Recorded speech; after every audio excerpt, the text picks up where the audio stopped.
Well, okay. I hope you can see me and you can see the word file as well. In case you miss anything, in case I become inaudible in between, you can just unmute yourself and talk to me. Well, okay, fine. Now, yesterday we have started Yes. with the expansion of Maratha Empire towards north under Bajirao.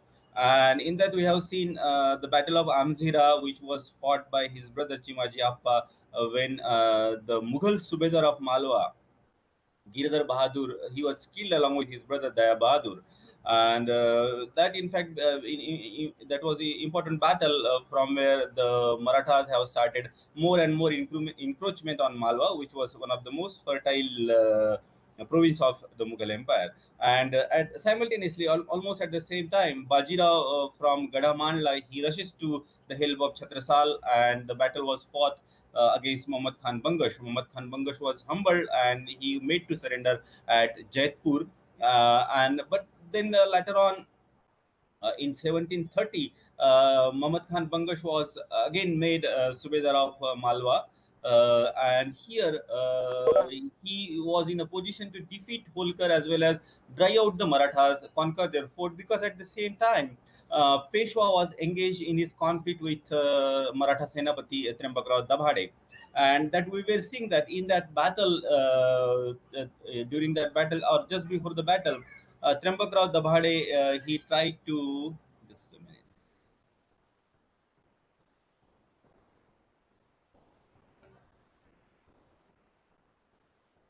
Uh, Trembakrao Dabhade, he tried to form an alliance with Nizam and as well as with the Mughal governor Muhammad Khan Bangash, and that was quite against. That was an act which went against the Maratha Empire as a whole. And Shahu, he sent Bajirao to Gujarat so that Trembakrao Dabhade can be brought to Satara, and an attempt of reconciliation can be made with him. But that was not to happen, and Trambakarav Dabade, he remained aggressive. He did not respond to the letters from Chhatrapati Shahu. Neither he responded to Bajirao. And finally, the battle was fought at Daboy. Trambakarav Dabade, he fought very bravely, but a bullet, he was shot. He was sitting on the elephant, and a shot of bullet hits him, and he dies. That because of that death, his army becomes scattered, and that was a victory for Bajirao. But Bajirao had no intention to do very serious harm to Senapati. It happened suddenly in the heat of the battle, but he prevented that. Nobody should molest Dabade's army as they are running away. Nobody should loot them. And then he immediately rushes back to Satara to explain his position to Chhatrapati Shahu, because he knew that if he stays back here and continue his aggression against Dabade's forces, probably Shahu will not like it, and there will be definitely people who will poison his ears. So he rushes back to Satara in Maharashtra, from Gujarat to Satara, and in between, his forces, Peshwa's forces, have certain skirmishes with Nizam's forces, which were on their way to help Dabade. In fact, the battle was fought, and it was quite strategy of Bajirao that he attacks Dabade before Nizam's forces could go and meet him. So if that would have happened, probably it would have been a very difficult situation for Peshwa, because Peshwa had 25,000 forces and Dabade and Gaikwad already had 40,000 forces. And if Nizam joins them, probably their strength would have become much bigger. And Nizam, in any case, had a very strong artillery. Well, now when Bajirao goes to Satara and he explains his position, he tells Shahu that I had no intention to kill Senapati, but this has happened at the heat of the moment. And Shahu was a person who always tried to reconcile his Sardar. When Trambak Rao dies, he goes to his place Taregao, and he tries to pacify his wife and his mother. Umabai, she was a very capable lady, mother of Trambak Rao, and wife of Khanderao Dabade. And Umabai, he requests Umabai to come to Satara, and he also calls Bajirao. And in the court, Bajirao kneels before Umabai and requests her to forgive, and says that I had no intention to kill your son, but unfortunately this has happened. Now you can order me as your son. So the kind of reconciliation was attempted between Peshwa and Dabade family, but thereafter Dabade family, though they had some men, but they never become prominent, and it was Bajirao Peshwa who in fact used to started doing all the work that was Senapati supposed to do, lead the army in the battle. And now, when this Dabade's episode was over, Peshwa sent his trusted lieutenant, trusted Sardar Shinde and Holkar to Malwa. And now we have seen it last in 1730. Muhammad Khan Bangash was removed from the governorship of Malwa by the Mughal emperor, and on his place Jai Singh was appointed, Sawai Jai Singh. Now, if I mention Jai Singh, remember that he is now Sawai Jai Singh. Jai Singh was his grandfather. So Jai Singh, he since beginning followed the policy of being friendly with the Marathas, and he had ambition that with the help of the Marathas he will control the Mughal empire. And whatever the money that came for the defense of the province of Malwa, instead of using it to fight, he followed the policy that I will give this money to Marathas instead of spending it on army and war, and I'll buy the peace. But nevertheless, it cannot be done very overtly. That would have been a kind of being disloyal to the Mughal emperor. So he did, put up a show of resisting the Marathas, and the battle was fought between the Mughal army led by, Jai Singh's army. Jai Singh was not there in the battle, but that Mughal army and Marathas, the battle was fought at Mandsaur, and in that Jai Singh's army was defeated. So the treaty was signed between Marathas and Jai Singh he paid 6 lakh rupees to the Marathas. And when all this thing was happening, Marathas, their greed and ambition was inflamed now, as they saw that the Mughal Empire and the Mughal governors, they are no longer in a position to resist them. They were defeating the Mughal governors one after another. Like Girdhar Bahadur and Daya Bahadur was killed. Muhammad Khan Bangash was humbled. Now Jai Singh was willing to compromise and buy peace by giving money. It was evidently not a peace and friendship of equality. Jai Singh was under pressure from the Marathas, and so he paid money. So the Marathas, they become more and more ambitious, and Pilaji Jadhav, one of the Maratha Sardar, he attacked the places in Malwa, which is in Madhya Pradesh now, that is Datia and Orcha, and they collected Khandani. Now Khandani was like Chauth, was also Chauth was having a certain parameters. Like it used to be the generally one fourth. Chauth means fourth portion, one fourth portion of the total revenue of a particular province. But Khandani, there was no certainty. Khandani could be anything, any amount of money, and that Khandani was given so that that area will not be molested or attacked by the Marathas. So he collected Khandani from this Datia and Orcha. But generally speaking, Marathas have followed the policy that if they attack the enemy territory and if Khandani is given, generally they leave the area without attacking, without creating a lot of destruction there. Uh, Now Mughal emperor, he realized that Jai Singh alone is not in a position to stop the Maratha encroachment in Malwa, and he asked Mughal Subedar of Ajmer, that is Muzaffar Khan, that you should go and try to stop Marathas from encroaching in Malwa, because Malwa was one of the richest, one of the most fertile province, and the Mughal emperor was trying his best that Malwa should not go out of the Mughal Empire, and the Marathas from their side were trying their best that they should encroach on Malwa, and Malwa should become the part of Maratha Empire. So the clashes were inevitable, in fact. There is something called logic of history. So if two people are ambitious for the same territory, the war and the battle and the conflict is inevitable. And this Mughal Subedar, Muzaffar Khan, Subedar of Ajmer, he comes to Malwa, and the Marathas, they allow him to come inside. The Marathas generally followed the policy of avoiding the frontal collision, because Mughal still had a very good artillery, and the artillery remained one of the weak point of the Marathas. But instead of remaining it as a weak point, they turn it to the advantage, because if you have a heavy gun, your mobility is hampered, and the Marathas, as they were not having any heavy baggage, they could move very fast from one place to another. So Marathas, they withdraw inside Malwa and allow this Muzaffar Khan to come up to the place called Siroj, and that was considerably away from Delhi, as well as considerably away from his area, that is Ajmer. And here, this Muzaffar Khan was suddenly attacked and he was defeated, and Muzaffar Khan has to run away to save his life.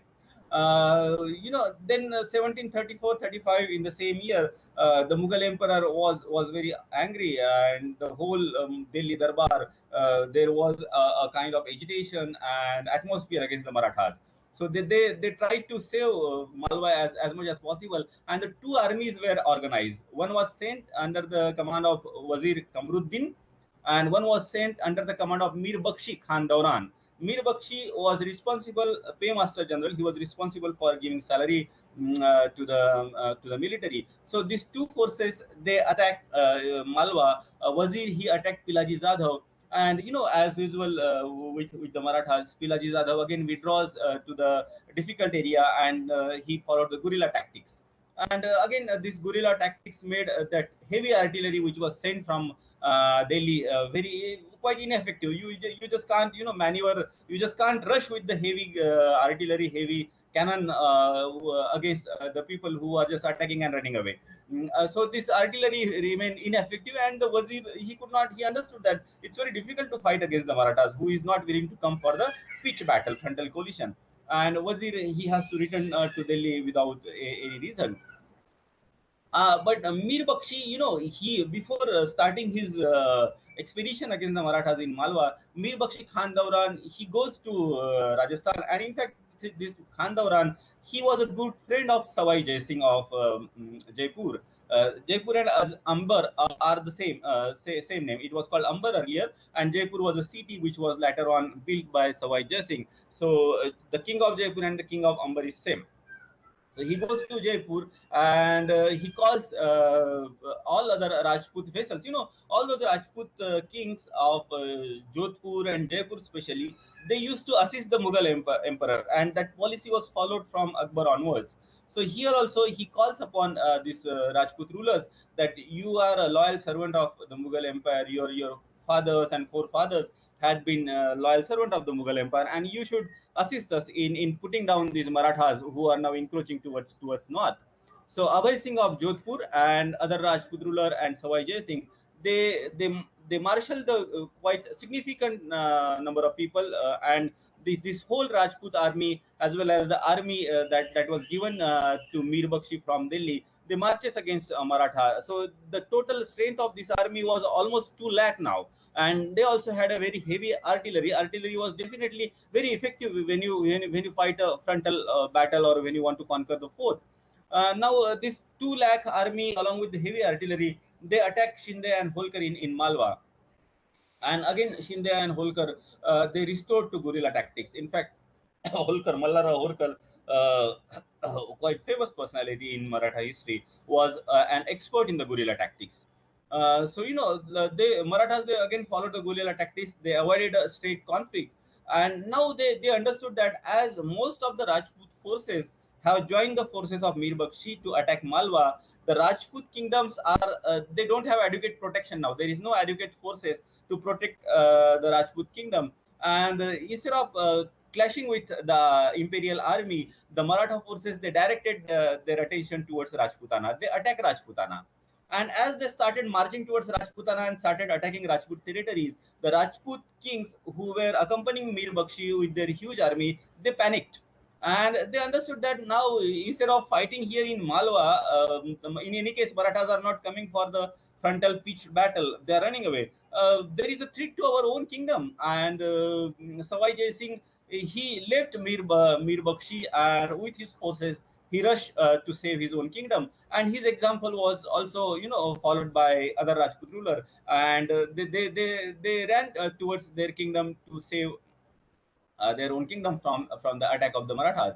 And as Mir Bakshi found that his position is not sustainable now, he cannot fight against the Marathas. And Jai Singh, as he was having a bit of friendly relation with Marathas, friendly relation with Mir Bakshi as well. And through Jai Singh, negotiation was open between the Marathas and Mir Bakshi. And on 22nd March 1735, Mir Bakshi, he agreed finally. He was knowing that now if the Marathas attack us, probably I will not be able to save myself. And Mir Bakshi agrees that we will pay 22 lakh rupees per month as a chauth for Malwa. So this was a very important victory. because of the guerrilla tactics of Holkar and Scindia. Though Peshwa Bajirao himself was not directly involved in this battle, he was guiding force behind these Maratha Sardars like Shinde and Holkar. And in 22 lakh rupees per month as a chauth for Malwa, that is one fourth of the tax of Malwa will be paid to the Marathas. So this was a big victory. It was a kind of acknowledgement that the Marathas have right over Malwa, and the victorious these Maratha forces they came back to Pune in 1735. And having seen that condition that the Mughal empire is no longer in a position to resist the Maratha encroachment, the Marathas, they slowly, first they used to collect khandani from the district, and then slowly they will occupy the whole district and make it as a part of the Maratha empire. Gwalior Sindhs were based at Gwalior, and Holkar were based at Indore, and surrounding that area slowly became the part of the Maratha empire. This was the activities of Sindhs and Holkar in Malwa 1735, where they have managed to defeat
well, okay.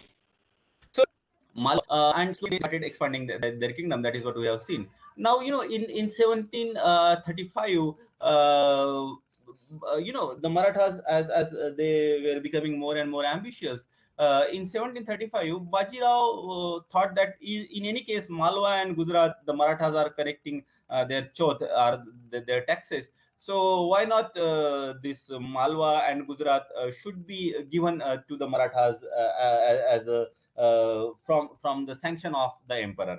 So he requested through Jai Singh that the Mughal emperor should release Sanad, that is a royal order that this Malwa province of Malwa and Gujarat is given to the Marathas for the collection of the chauth. So the right to collect the chauth and this kind of Sanad from the Mughal emperor would have legitimized the Maratha position in Malwa and Gujarat. That was the strategy of Bajirao. We have seen that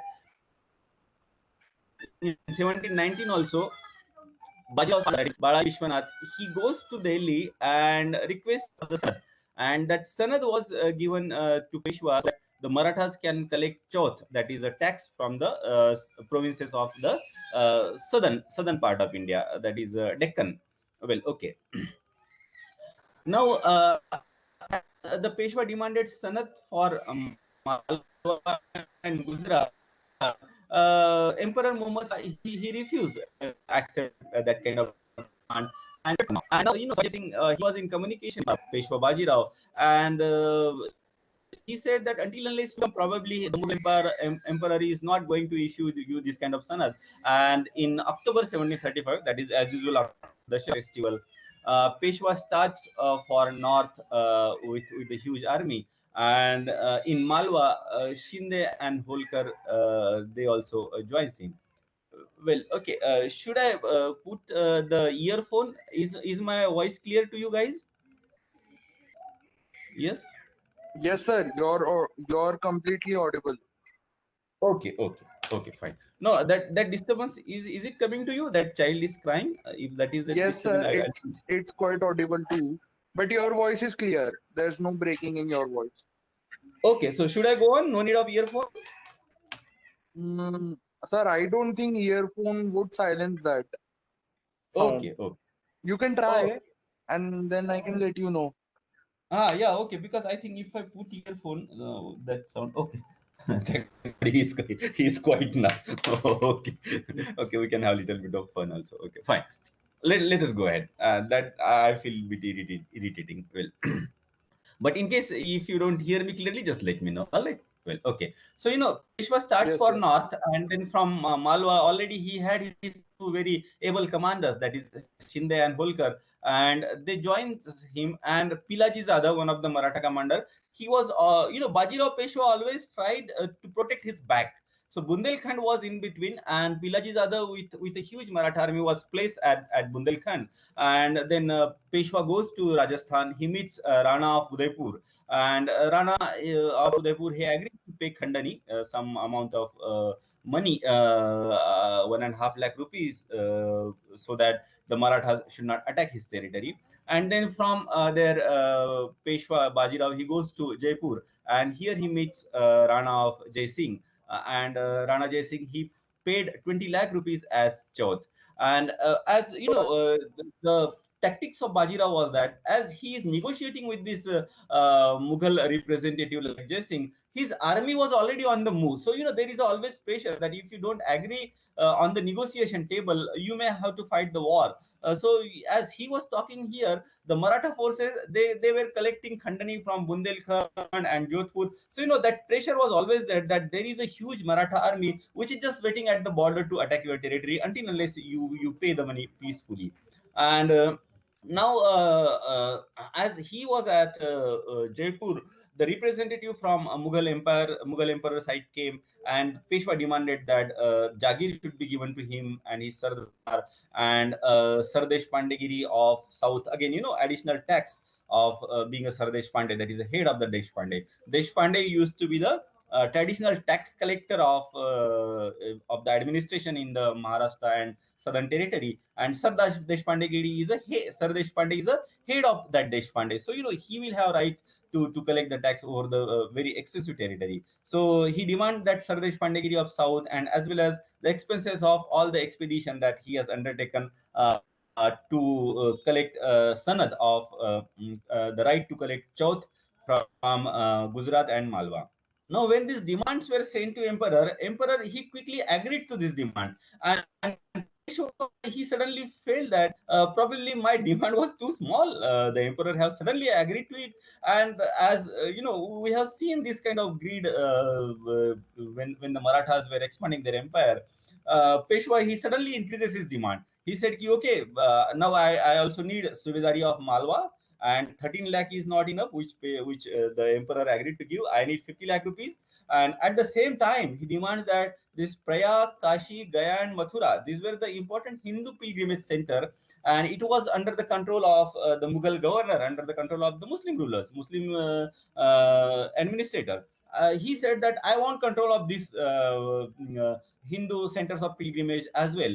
And these demands were too much. I just told you a few of the important demand, but it was a very big list, and this demand was too much for Delhi Darbar. So what they have also restored to diplomacy, and they did not send any reply, because Maratha army generally before the monsoon sets in, they go back to Maharashtra, because monsoon is not a suitable season where you can go on expedition, and where your army can march and you can fight the war, because there will be rain and mud, and it's very difficult for the army to march through rain and mud. So they were waiting that in any case the Marathas are going to withdraw.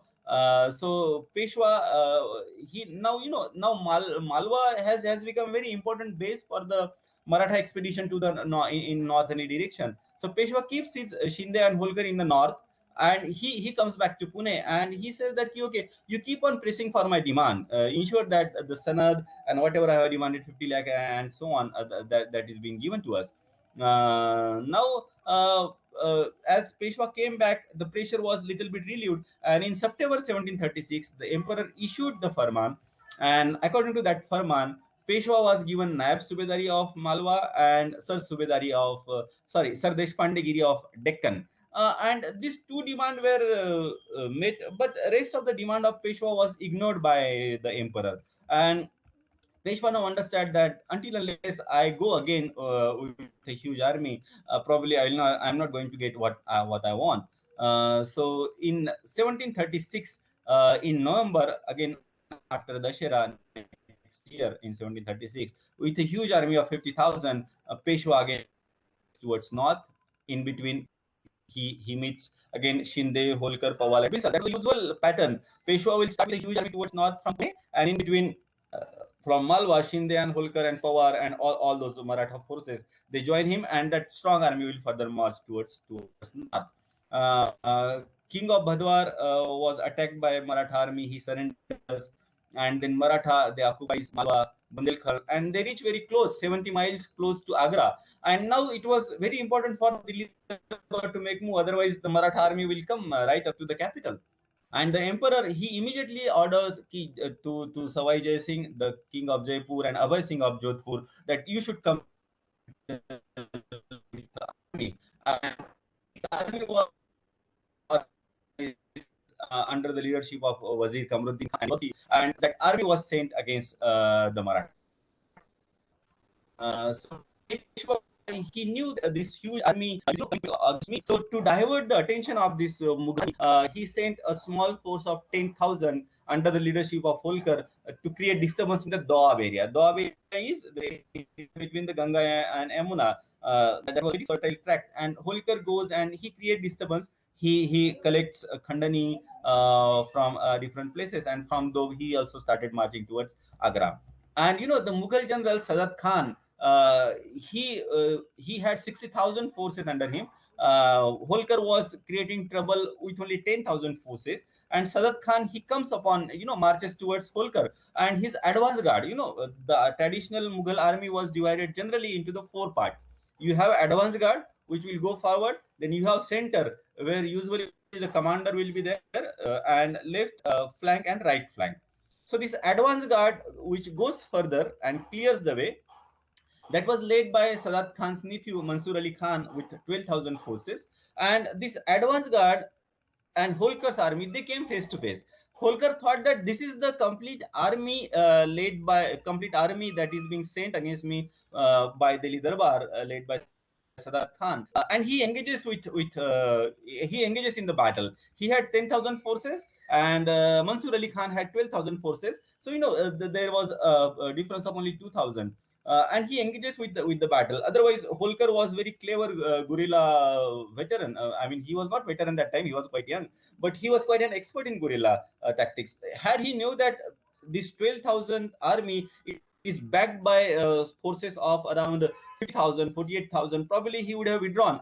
But he thought that probably this is the main army of 12,000, and the battle starts. Now, as the Maratha forces attack this Mughal advance guard very fiercely, the advance guard started, he falling back, and Mansur Ali Khan he fall back on the main army, and now the Holkar's army of 10,000 comes against the 60,000 strong army led by Sadat Khan. So when he see that there is a huge army and there is a likelihood of surrender, he gives an order of immediate retreat, and the Marathas they started running to save their life. Sadat Khan he now had a very superior position, a numerical superiority, much more, almost 6 times more than the Maratha army. And Sadat Khan he was out very brave. He and when they were crossing the river, very large number of the Marathas they were down. Some of them could save their life. Malla Rao could save his life, and so those people who could save their life, they came back to Peshwa, and this was the defeat of Malla. Now, Asad he claimed that he has defeated the complete Maratha forces and driven them away towards south. And he made this boast to Mughal emperor, and he was honored in the Darbar. And the news of Maratha defeat it spread like a rapid fire. And the zamindar of the north, who were mutely paying taxes to Marathas, paying chauth, they started avoiding payment. So they got an feeling that the Marathas are Spain force now, as they are defeated by the imperial forces. Now Peshwa understood very well that I need to do something thing so that the message becomes very loud and clear that the Marathas are still a force to reckon with, and they are not defeated. So Peshwa, he heard about this boast of Sadat Khan, because Peshwa had his wakil along with Sadat Khan. He had his wakil at Delhi Darbar, so he used to get all the news what is happening in Delhi Darbar. So he planned his strategy. He sent his heavy baggage. Heavy baggage always created a kind of disturbance when you want to move very swiftly. So heavy baggage was kept safely at Bundelkhand, and he rapidly marches from Bundelkhand to Delhi, which was a surprising move. And again, here also, as Bajirao has done earlier, when he rushed to the help of Chhatrasal from Gadamandla with rapid marches without resting. Similarly, here also his army with rapid marches along with Holkar and Scindia reach outskirts of Delhi, avoiding the main Mughal army, and they reach on 28 March 1737. And they have done some looting in the surrounding area. There was a fair going on, and when this news reached to emperor was quite frightened, because his major army was not in capital. Now they were pursuing Marathas in Malwa, and Marathas, they evaded this main army, and they just attacked the capital Delhi. And they have also looted the suburb area of Delhi. But the Mughal emperor, he sent immediate letters to his Mughal commander and requested them to rush back to Delhi. Now, Bajirao knew that these two huge army are rushing back towards Delhi, trying to, trap him between these two armies, and that could have been a very dangerous position. He wanted to just show that the Marathas are still present in the north, and that he has done. He sent a letter to Emperor that, okay, I had no intention to burn Delhi. In fact, some of the Maratha Sardar like Holkar, they were very eager to burn Delhi, but Peshwa prevented them. Peshwa said, no, it's not right thing. Let us not do it. We will not conquer Delhi now. That time is yet to come. And he withdrew towards Rajasthan, because here he had a plan that in case the Mughal army chases him in Rajasthan, we can trap the Mughal forces in the mountains of Mewar.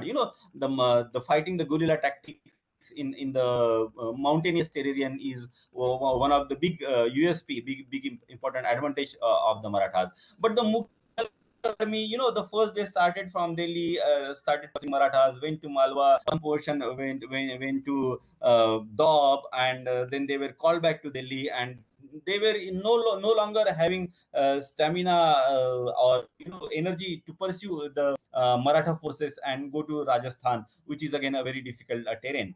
So they were very tired, and they open a negotiation. Mughal, they open a negotiation, and they send, as Peshwa was demanding the expenses of his expedition.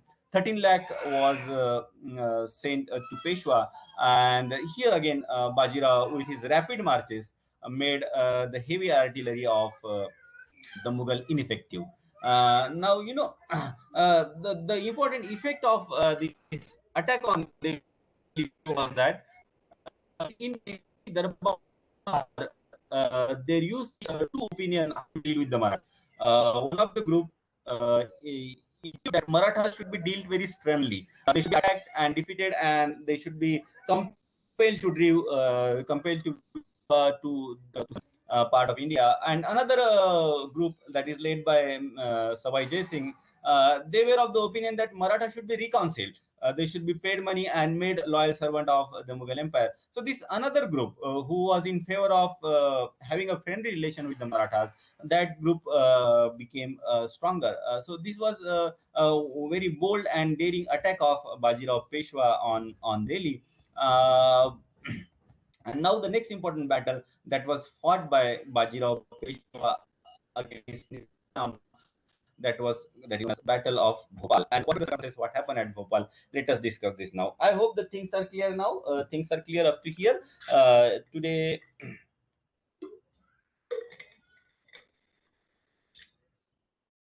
we'll discuss how Holkar and Scindia, they have established Maratha control over Malwa. They managed to defeat the imperial army. And then Bajirao, he went on expedition to Rajasthan, but his demands were not agreed upon by the emperor. He comes back, but then he starts another expedition. During another expedition, a contingent of 10,000 led by Mallara Holkar was defeated in the Doab by the Mughal, and Sadat Khan, who was the commander of that Mughal army of 60,000, he boasted that he defeated the Marathas and driven them towards south across Narmada. And in retaliation, Bajirao, he attacks Delhi. Up to here, I hope the things are clear now. Well, now, as Mughal emperor, he realized that in the Delhi Darbar, in the court, there is no one who can stand against us. And now he started looking at a person who can stop the Marathas, and he started looking at Nizam. Nizam was ruling as an independent ruler from south. Aurangabad, first capital of Nizam, and then later on it was shifted to Hyderabad. He started looking at Nizam. Nizam was a considerably experienced person. He fought number of wars. He was a person who has served under Aurangzeb. Uh, he still proclaimed himself as a very loyal servant of the Mughal emperor. Though he started ruling virtually as an independent, he never proclaimed it in his speeches or in his writing.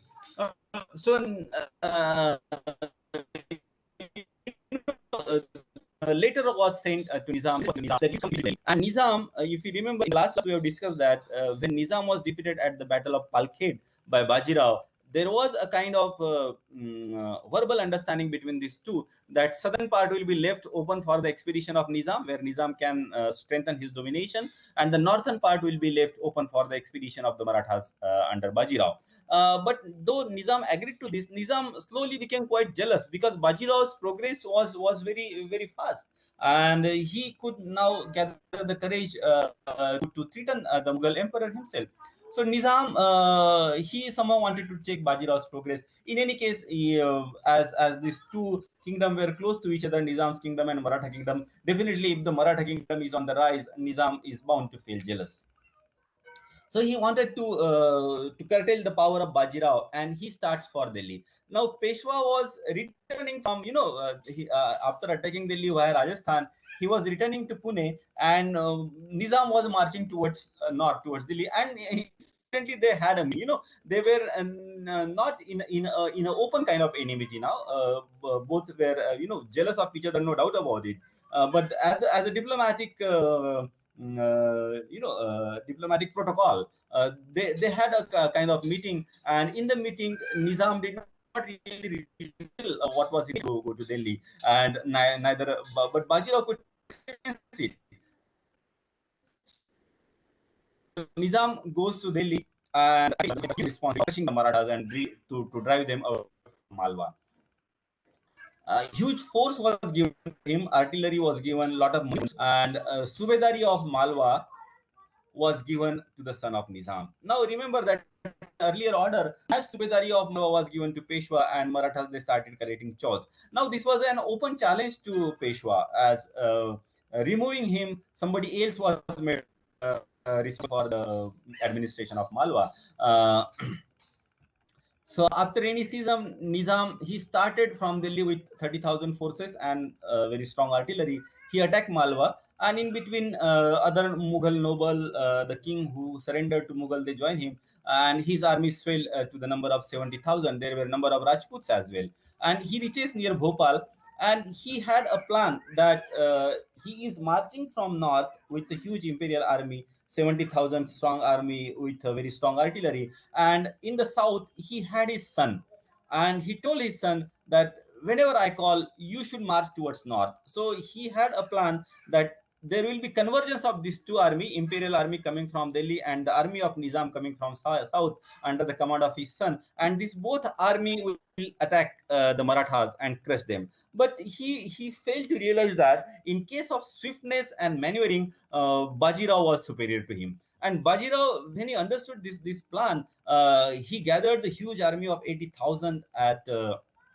Pune, and with that strong army, he started his march towards north. He started from Malwa, and he gave responsibility to his capable person who fought against Girdhar Bahadur and Daya Bahadur in Battle of Amzira, and he killed Girdhar Bahadur. So this Shimaji was given the responsibility, you will and you will ensure that no southern army is reaching to the help of Nam. Shimaji is stationed at Warangao, and he has done his job very well.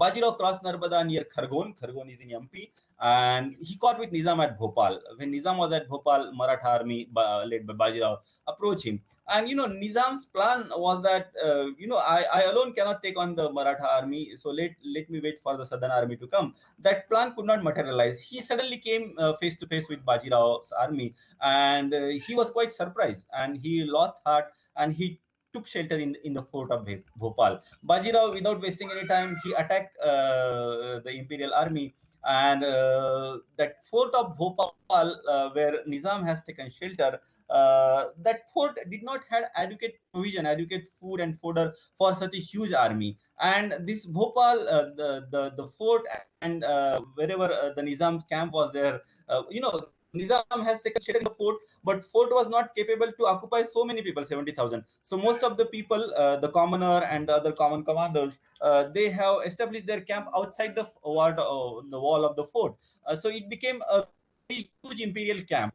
Fort was also the part of the camp where Nizam started staying, and there were tent and camp outside the fort. So that huge area, that is the imperial camp and fort, was surrounded by Marathas, and they cut off the supply again. The Nizam's army was not getting any food. They were not getting any fodder. There was even scarcity of water. They cut off the complete supply. And the Nizam, he sent a letter of expedition to the emperor, asked him, you send the rescue team, so that otherwise I'm trapped here. And he sent another letter to his son in Deccan. But the Mughal emperor was no longer willing to send any more army from Delhi, because he was afraid that the Marathas, known for their swift movement, and he has seen in the last year that Bajirao very swiftly can march from Bundelkhand to Delhi, and he was afraid that if I send the army from Delhi to the help of Nizam, probably Marathas may attack Delhi, and I'll be defenseless. And help could not reach from south, as Chimaji Appa was preventing any movement of the Nizam's army towards south. Mir Khan was the Mughal noble, and he tried to send some supplies, but he was defeated and killed by Holkar and Pawar. That was a very, very strong move. The whole area was cordoned off, that you cannot go and help Nizam. And Peshwa, he understood it's a big battle. So he also, through Shahu, he also tried to mobilize other Maratha Sardars from Nagpur like Bhosle, and the condition of Nizam became pretty bad now. Now Nizam, he thought, okay, I'll break this. I have strong artillery. I'll break this siege. I'll break this surrounding Maratha army, and I'll escape. But he did not succeed. When he tried to escape, Maratha attacked him vigorously, and that ended up a loss of men from the Nizam side. There was no food in the Nizam camp for many days, and even the bullock which were used to pull the big cannon, were killed by the Pathans, and they eat them. But the Rajput soldiers who were accompanying Nizam, the beef is forbidden food for the Hindus in general. Rajputs, they could not eat that beef, and they started striving. They started remaining hungry, and finally Nizam was helpless. No help was coming from imperial army, from the imperial court at Delhi. No help was reaching to him. He was not having any good food, not even water. And finally he opened the piece of the negotiation. And after negotiation, the Treaty of Durai Sarai was signed in 1737. So here you see that typical tactics of Bajirao. Instead of having a frontal engagement and causing a lot of destruction of life, he strived his enemy. So that his enemy is forced to surrender. So it was a victory with a minimum loss of power, minimum loss of manpower, and a minimum loss of material. And the Treaty of Durai Sarai was signed, and in this treaty, Nizam agreed that Malwa will be given to you, and war compensation will be also given to you, and I'll pursue the Mughal emperor, so that all these things are granted to you. So this was considered as the very high achievement of Peshwa, because Nizam was an expert veteran of huge number of wars. He fought number of wars, and he was considered to be a very good diplomat. But Bazirao brought him on his knees, and Now Malwa hereafter became the permanent base for the Marathas. Mughal Empire was in to try to dislodge the Marathas from Malwa. Shinde, they were now almost permanently stationed in Malwa. Now, after this battle, 1737, Peshwa comes back to Pune. But the sanad of Subedarship of Malwa that Nizam has promised to Peshwa did not materialize. It did not came in time. And after 2 years, in 1739, Bajirao he attacks Nizam's territory. Of course, one of the opinion that Bajirao was quite fed up with the quarrel in the family, because in the last lecture I told you Mastani was the love of his life, and when Mastani was brought to Pune, he built a palace for her. Shaniwarwada was Peshwa's resident, and in Shaniwarwada, it is a huge palace. In Shaniwarwada, there is Mastani's Mahal, where he built a palace for Mastani. And the Peshwa's family, being from Orthodox Brahmin family, did not accept this Muslim mistress or Muslim wife of Bajirao.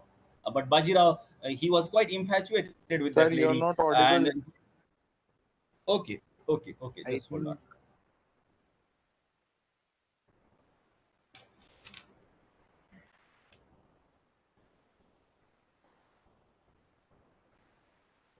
think. Hello, can you hear me now?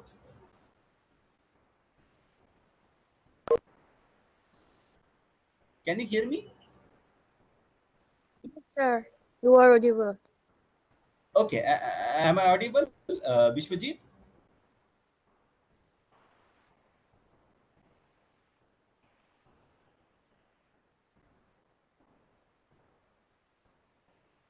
Sir, Well, yes, Vishwajit, am I audible now? yes, sir. Yes, sir. I think connection dropped. I Huh. logged out and then logged in again.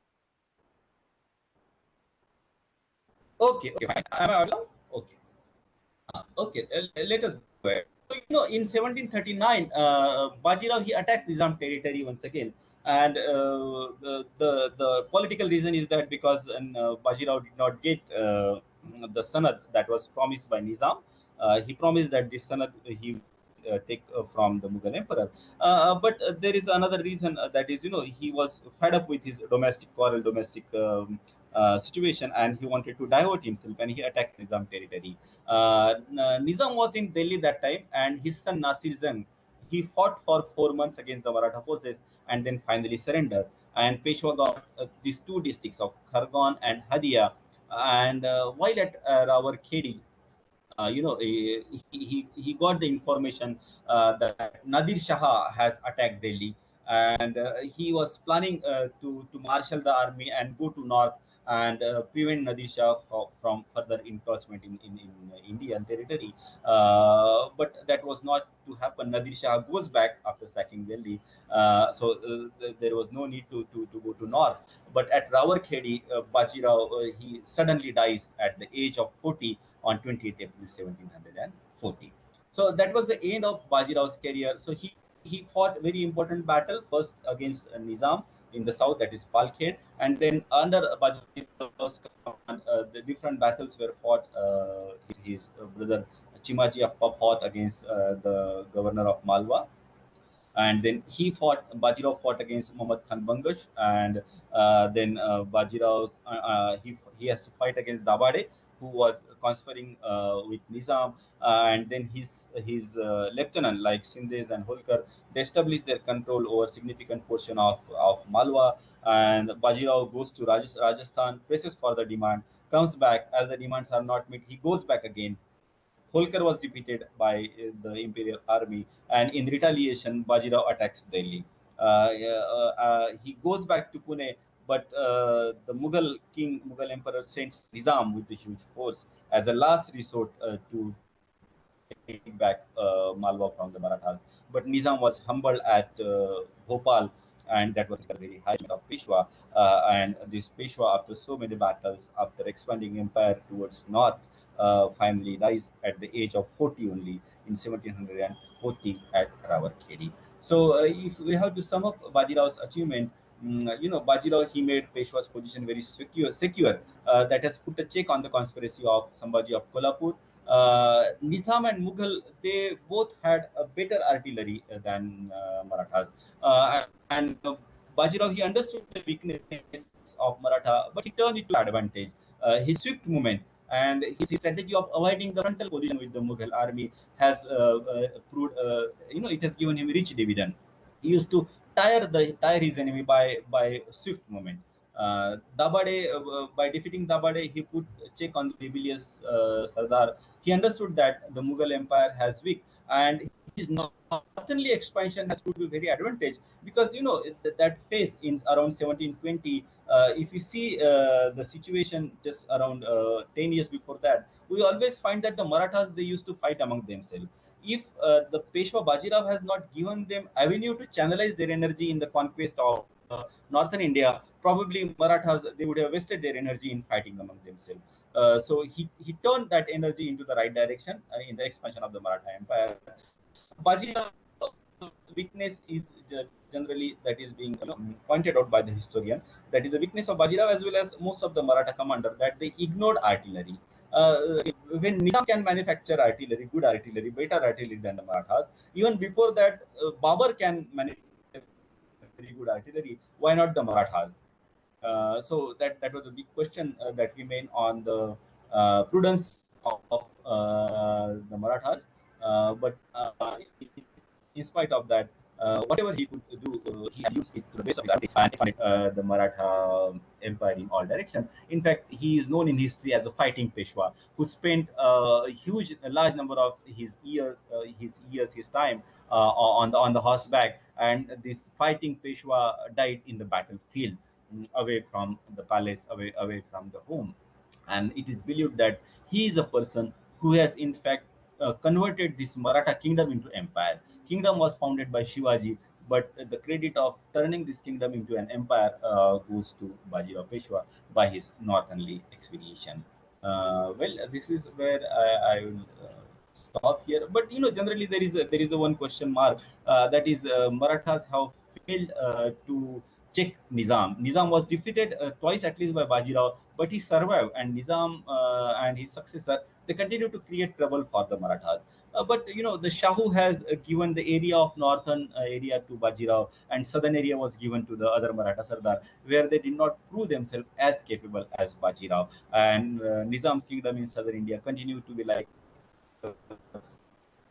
thrown in the flesh, continue to be the area of trouble for the Marathas. Well, here I would